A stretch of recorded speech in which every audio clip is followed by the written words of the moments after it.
एक बेहतर जिंदगी, इसकी तलाश तो हम सब करते ही हैं, है ना? लेकिन इसका रास्ता कौन सा है? क्या वो दिल से होकर जाता है या दिमाग से? इसी खोज में दो बिल्कुल अलग अलग फिलॉसफी सामने आती हैं। एक कहती है खुशी को अपनाओ और दूसरी कहती है गलतियों से बचो। तो चलिए आज इन दोनों रास्तों को थोड़ा करीब से समझते हैं और देखते हैं कि ये हमें कहाँ लेकर जाते हैं। तो पहला रास्ता, ये एक ऐसी सलाहत से शुरू होता है जिसे हम सब ने कहीं ना कहीं जरूर सुना होगा। एक बहुत ही दिल को छूने वाली बात। ये एक ऐसा नजरिया है जो हमें खुशी को अपनी तरफ खींचने और उसे जी भर के महसूस करने के लिए एनकरेज करता है। इसे हम दिल का रास्ता भी कह सकते हैं। एक ऐसी जर्नी जो पूरी तरह से हमारी भावनाओं, हमारे एहसास पर चलती है। इसका मकसद बहुत सीधा है, अपनी जिंदगी को गर्मजोशी से, उम्मीद से और रोशनी से भर देना। इस सोच का कोर आइडिया है खुशी को अट्रैक्ट करना और उसे नर्चर करना। मतलब पॉजिटिव एक्सपीरियंसेस पर फोकस करके अपनी इमोशनल वर्ल्ड को बेहतर बनाना। अगर सीधे शब्दों में कहूं तो ये जिंदगी में अच्छी चीजों को जोड़ने की फिलॉसफी है।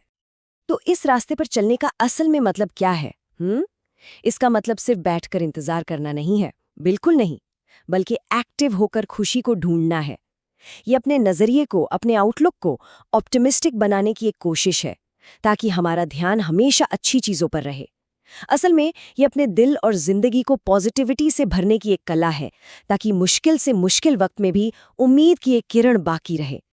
ये रास्ता सुनने में बहुत पावरफुल लगता है, लेकिन क्या बेहतर बनने का, बेहतर सोचने का बस यही एक तरीका है? क्या खुशी पाने का सफर सिर्फ भावनाओं से होकर ही जाता है, या फिर कोई और नजरिया भी है जो हमें एक अलग तरह की मजबूती दे सकता है? और बस यहीं पर एक दूसरा रास्ता हमारे सामने आता है। इसे हम दिमाग का रास्ता कह सकते हैं। ये सिद्धांत है कम गलत होने का। यह पहले रास्ते से बिल्कुल अलग, लॉजिक पर बेस्ड एक अप्रोच है जो सेल्फ इंप्रूवमेंट की एक अलग ही राह दिखाता है। अब ये बात सुनने में थोड़ी अजीब लग सकती है ना? क्योंकि हम सब तो हमेशा सही होना चाहते हैं। तो फिर यह सिद्धांत हमें सही होने के बजाय कम गलत होने पर ध्यान देने के लिए क्यों कह रहा है? चलिए इसे थोड़ा समझते हैं। देखिए, कम गलत होने का मतलब नेगेटिव होना नहीं है, बिल्कुल भी नहीं। ये एक तरह का मेंटल मॉडल है। इसका फोकस हमेशा सही जवाब ढूंढने पर नहीं, बल्कि अपनी सोच और अपने फैसलों में जो गलतियां हैं उन्हें पहचानने और हटाने पर है।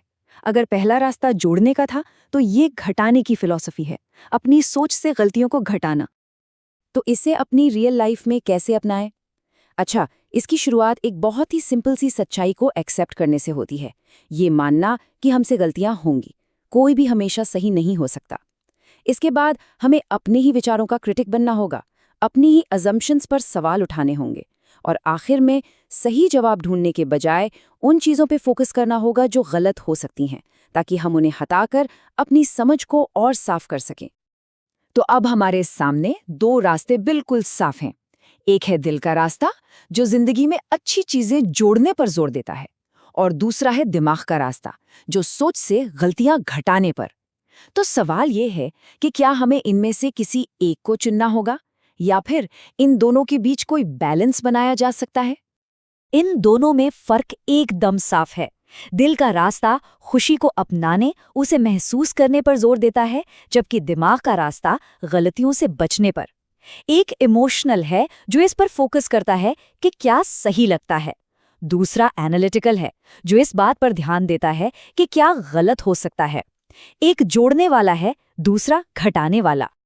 और यहीं पर मुझे लगता है सबसे इंटरेस्टिंग बात सामने आती है। ये दोनों रास्ते एक दूसरे के दुश्मन नहीं हैं, बल्कि ये तो दो अलग अलग टूल्स हैं जो एक दूसरे को पूरा करते हैं। एक हमारे इमोशनल दुनिया को संभालने के लिए, और दूसरा रैशनल फैसले लेने के लिए। एक दिल के लिए और एक दिमाग के लिए। तो आखिर में हम कहाँ पहुँचे? शायद सबक यही है कि एक बेहतर जिंदगी किसी एक रास्ते पर चलकर नहीं मिलती। हमें दोनों की जरूरत है। खुशी महसूस करने के लिए दिल की वो गर्मजोशी भी चाहिए, और सही फैसले लेने के लिए दिमाग की वो ठंडक भी। एक हमें आगे बढ़ने की इंस्पिरेशन देता है, तो दूसरा हमें गिरने से बचाता है। तो असली सवाल अब ये उठता है कि हम अपनी जिंदगी में दिल और दिमाग का ये बैलेंस कैसे बनाएं? खुशी की तलाश और गलतियों से बचने के इन दो रास्तों पर एक साथ कैसे चलें? यही तो असली चुनौती है ना?